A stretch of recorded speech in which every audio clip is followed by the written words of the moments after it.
अपरा एकादशी व्रत कथा।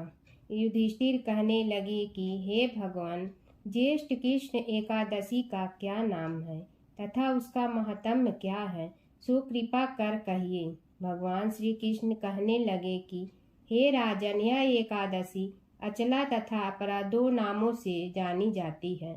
पुराणों के अनुसार ज्येष्ठ कृष्ण पक्ष की एकादशी अपरा एकादशी है, क्योंकि यह अपार धन देने वाली है। जो मनुष्य इस व्रत को करते हैं वे संसार में प्रसिद्ध हो जाते हैं। इस दिन भगवान त्रिविक्रम की पूजा की जाती है। अपरा एकादशी के व्रत के प्रभाव से ब्रह्म हत्या, भूत योनि, दूसरे की निंदा आदि के सब पाप दूर हो जाते हैं। इस व्रत के करने से पर स्त्री गमन, झूठी गवाही देना, झूठ बोलना, झूठे शास्त्र पढ़ना, झूठा ज्योतिषी बनना तथा झूठा वैद्य बनना आदि सब पाप नष्ट हो जाते हैं।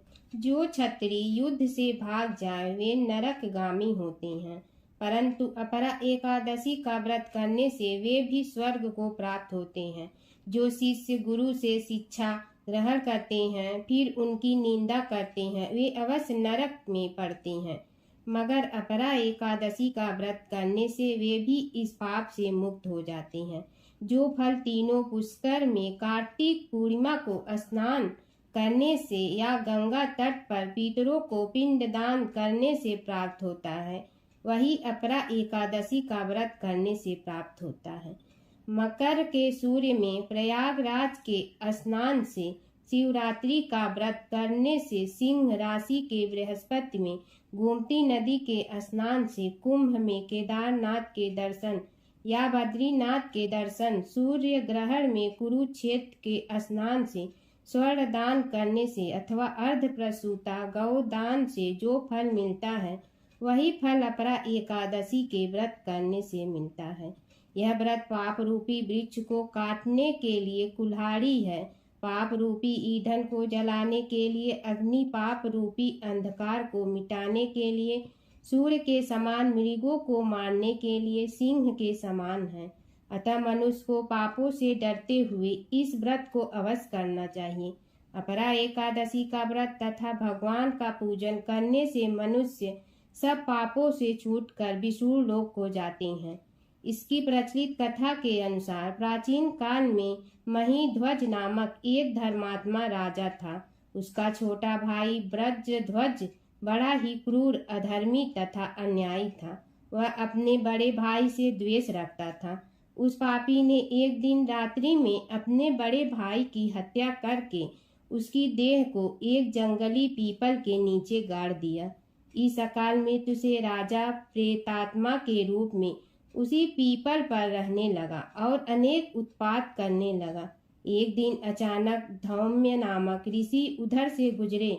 उन्होंने प्रेत को देखा और तपोबल से उसके अतीत को जान लिया। अपने तपोबल से प्रेत उत्पात का कारण समझा। ऋषि ने प्रसन्न होकर उस प्रेत को पीपल के पेड़ से उतारा तथा परलोक विद्या का उपदेश दिया। दयालु ऋषि ने राजा की प्रेत योनि से मुक्ति के लिए स्वयं ही अपरा अचला एकादशी का व्रत किया और उसे अगत्य से छुड़ाने को उसका पुण्य प्रेत को अर्पित कर दिया। इस पुण्य के प्रभाव से राजा की प्रेत योनि से मुक्ति हो गई। वह ऋषि को धन्यवाद देता हुआ दिव्य देह धारण कर पुष्पक विमान में बैठकर स्वर्ग को चला गया। हे राजन, यह अपरा एकादशी की कथा मैंने लोक हित के लिए कही है। इसे पढ़ने अथवा सुनने से मनुष्य सब पापों से छूट जाता है। बोलो विष्णु भगवान की जय। ओम जय जगदीश हरे, स्वामी जय जगदीश हरे। भक्त जनों के संकट क्षण में दूर करे। ओम जय जगदीश हरे। जो ध्यावे फल पावे, दुख बिन से मन का, सुख संपत्ति घर आवे, कष्ट मिटे तन का। ओम जय जगदीश हरे। मात पिता तुम मेरे, शरण कहूँ किसकी, तुम बिन और न दूजा आस करूं जिसकी। ओम जय जगदीश हरे। तुम पूर्ण परमात्मा तुम अंतर्यामी। पार ब्रह्म परमेश्वर तुम सबके स्वामी। ओम जय जगदीश हरे। तुम बिंदुरा के सागर तुम पालन करता। मैं मूरख कल काम कृपा करो भरता। ओम जय जगदीश हरे। तुम हो एक अगोचर सबके प्राणपति। किस विधि मिलूं दया में तुमको मैं कुमति। ओम जय जगदीश हरे। दीन बंधु दुख हरता तुम रक्षक मेरे। अपने हाथ उठाओ द्वार पड़ा तेरे।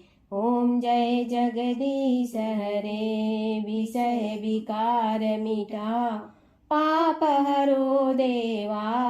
श्रद्धा भक्ति बढ़ाओ संतन की सेवा। ओम जय जगदीश हरे। तन मन धन सब तेरा स्वामी सब कुछ है तेरा। तेरा तुझको अर्पण क्या लागे मेरा।